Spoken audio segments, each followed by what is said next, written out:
In the shadows of the press gallery, Italian newspaper men are ready for an outbreak against the emperor whose country their country has taken, waiting for his first words. Monsieur le Président, Monsieur le...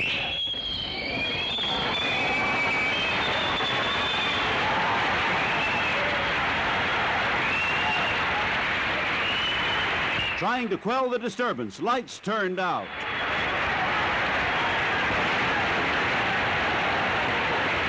Again, lights out. The disturbers ejected, arrested, and he is able to make his appeal. የሚገባውን ትክክለኛ ፍርድ ለመጠየቅ ዛሬ በዚህ ቀርቤያለሁ። ምክንያቱም ወታደሮቹ ቦምቡ በወደቀ ጊዜ ጋዙን ነፋስ እስኪወስደው ድረስ መበታተኑን ስላወቁበት ነው። An ovation, yes, but he gets no help. The League lifts the sanctions against Italy. Applause, and that's all. Awaited at the Palisados airport the arrival of a living legend. To some, he was the King of Kings, the Lion of Judah, even a god. But to most, he was a mild-mannered monarch who had won the respect and admiration of Jamaicans. The air was charged with excitement as anxious, expectant faces searched the skies for the first glimpse of the great silver bird that would bring their hero to Jamaican soil for the first time. Members of a local cult, the Rastafarians, who were easily distinguished by their long beards and unshorn locks, and who worshipped this figure as a deity, were present in full force.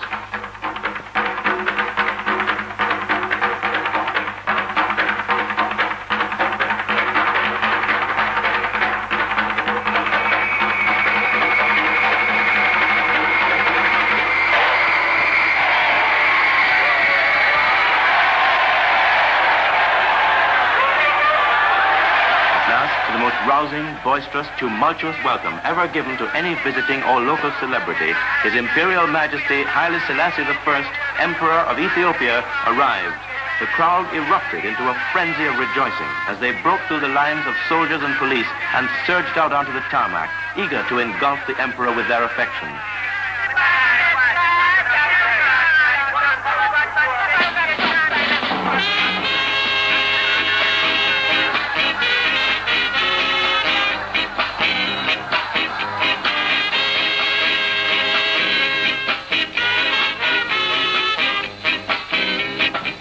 The ceremonial welcome that was planned had to be abandoned as the avalanche of men, women and children swept away all semblance of order.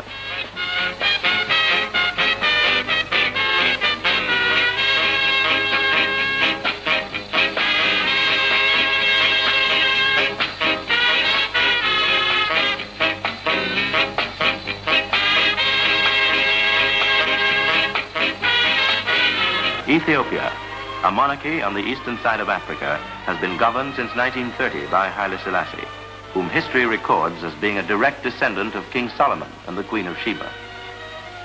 Jamaica was among the places visited by His Imperial Majesty on his tour of the Caribbean area.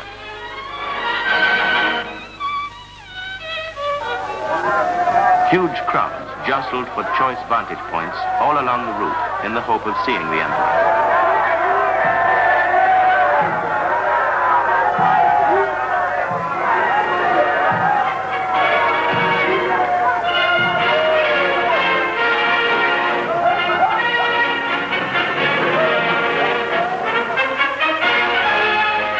George VI Park, thousands also awaited his arrival.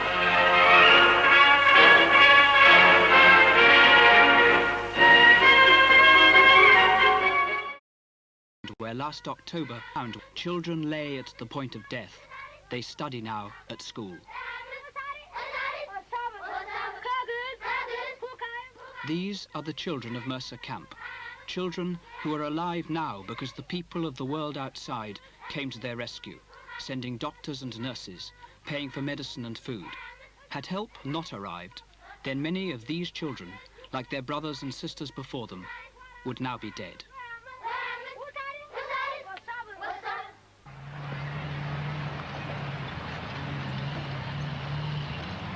There is no shortage of relief now for the camps of Wallow. Like Mercer, like the 12 other camps in the province, Dessie has been transformed. In October last year, more than 20 men, women and children died each day in Dessie camp. Now one, or perhaps two, die each week.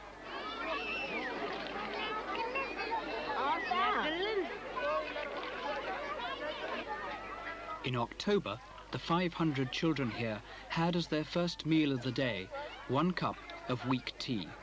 They were wasting away. Now they have high-protein milk. Special foods have arrived from Britain, Ireland, the United States, Finland and the common market. It is not hard to treat starving children. The cure is food.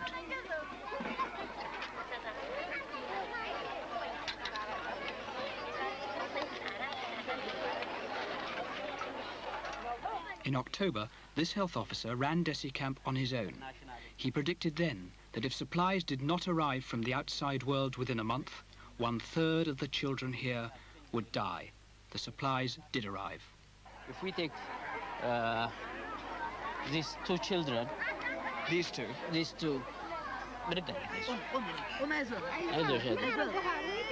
Still crying. They were emaciated, Yeah. skinny, and very weak. But now they have improved, and she has also got her normal weight, and she's healthy. She's quite a healthy child. Yes, she is healthy now. But last time, she was almost skin and bone. She was here last time. Yes, she was here. And if she hadn't had the treatment and the medication and the food, would she have died? Yes, yes. She was a miserable infant, almost malnourished. And she had been in the intensive feeding ward. Is she typical of a lot of children here? Yes, she is. She is. Last October, this sick ward was grotesquely overcrowded. The dead lay undiscovered amongst the dying. There was not one doctor in the camp. That too has changed. By the beginning of this year, there were 10 doctors here, some from Britain, some from Ethiopia. There were nurses, dressers, orderlies. Some will still die, but they too receive care and attention. To transform the camps is not to end the crisis.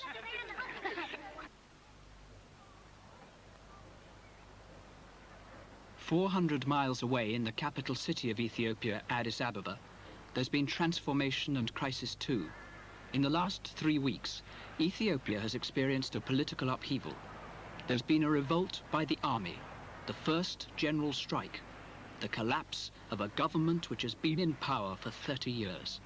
In this political convulsion, the famine played a leading part.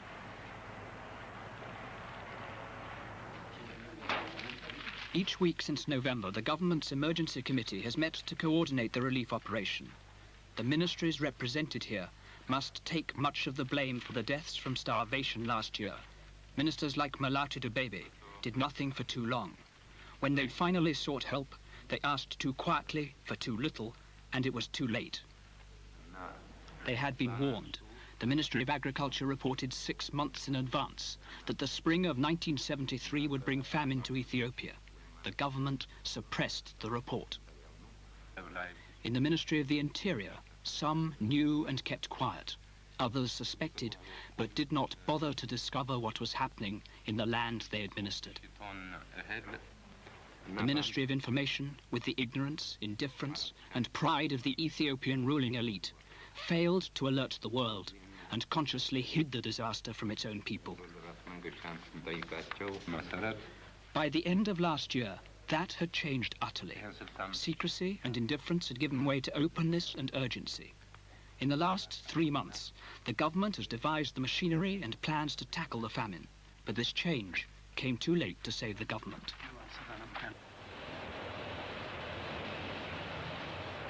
On the same day that the Emperor of Ethiopia, the father of Africa, Haile Selassie, arrived to open the 22nd session of his beloved Organization of African Unity, his entire government resigned. After more than 40 years of power, the emperor's feudal regime was at the point of collapse. Because of the famine, last October, the emperor's regime stood under the hostile spotlight of the world for the first time. In Ethiopia itself, the people saw the disaster as evidence of their government's incompetence. Though there were other causes too, the drought fueled the fires of the country's political crisis. Ethiopia's future is uncertain, but the battle against the famine goes on.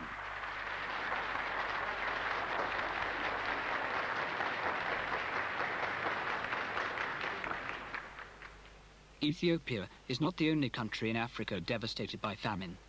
This year, as last year, a vast belt stretching across the continent is affected. This year, it is worse than last year. In Ethiopia, the drought now affects half the country, the south as well as the north. It is possible that 4 million people are now suffering from famine in Ethiopia.